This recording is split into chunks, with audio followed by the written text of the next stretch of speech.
眼前这座未开放帝陵是北京昌平明13陵中最为寒酸的一座，它就是崇祯皇帝朱由检的帝陵，也就是明思陵。它附近的另一个小墓则是太监王承恩墓，两者成犄角之势。虽然这边没多少看点，但明思陵仍然是全国重点文保单位，而且也是我们本次旅途的沿途目的地之一。它平时不开放，正常情况下是进不去的，但这一次在阳光网的邀请之下，我们也得以踏足其中。在此也祝愿他们的活动非一般的中国能越办越好。大家好，我是徐工。大家好，我是南希。目前我们两个人在这个地方是北京明13陵的4陵啊，对，一会儿我们来好好的逛一逛这。4陵的神功圣德碑就在帝陵的院子门口，既然这么近，当然不可能有神道了。但以崇祯的条件来说，能有这块碑就不错了。我们进门是从这个大铁门进去的，门后便是陵门的遗址。如今这边连石柱础都剩不下几个了，再往前就是享殿的遗址，内中供奉崇祯帝、周后和田贵妃3人。如今建筑陵位俱已无存，旧址则被青草所覆盖，但昔日的石柱础却都被保留了下来。再往前便是3座门的遗址，毕竟这边有楼梯，绝不可能只是一道棂星门。如果往侧面看，还能看到残余的红色宫墙，但中间的宫墙和门就只剩下这点残迹了。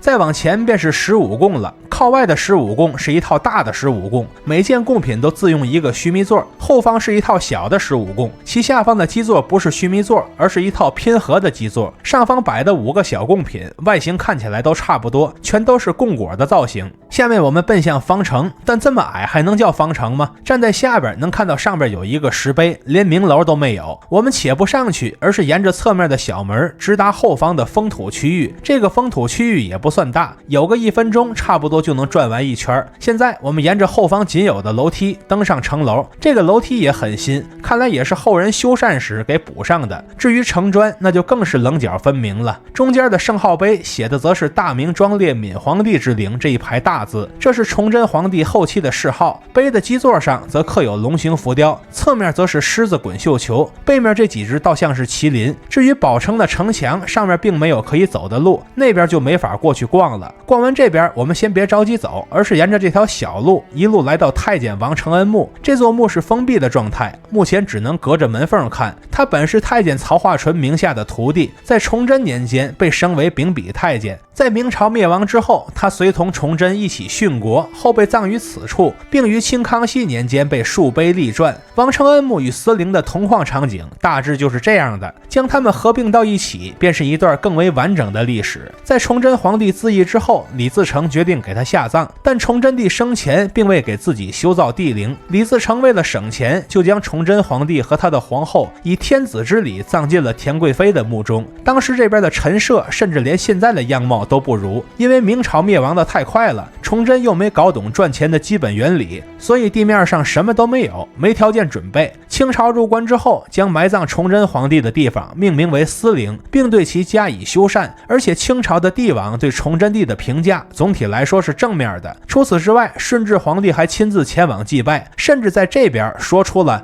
大哥大哥，我与若皆有君无臣这样的话，也不知道是说给谁听的。以上这几段内容均援引自复旦大学历史教授樊树志所写的《崇祯传》。至于4陵的修缮问题，史料中有一点是没有争议的，那就是顺治皇帝要求修缮，但下边的人一拖再拖，故事的结尾则出现了分叉。刚才咱们提到的说法，说4陵的建筑在清朝被修缮起来了，属于是顺治打基础，乾隆做补充。但也有的资料说修缮4陵的事儿在顺治年间不了了之了，拖到后来才做的修缮。无论哪种说法更准确，我们如今都能看到这边的地上建筑除了方城之外，其余已经是片瓦无存了。一切的一切都毁在了清末和民国的战乱期间。眼前这荒芜破败的场景与崇祯亡国之君的身份倒是挺符合的。崇祯帝作为一个君王，他的个人能力确实撑不起一整个的大明朝，但当时的烂摊子就算是换个能力强的也不一定能行。每一个奋斗的人都逃不过历史的进程，从古至今都是如此。那些被史官记录下来的历史，真要拿来读死书就糟践东西了。至少要关照古今，不盲动，不盲从，不梭哈，要深根固本，才能枝繁叶茂，那才是胜利者们的往事。看到这里的朋友，记得一键3连加关注，和徐工一起读成，一起旅行。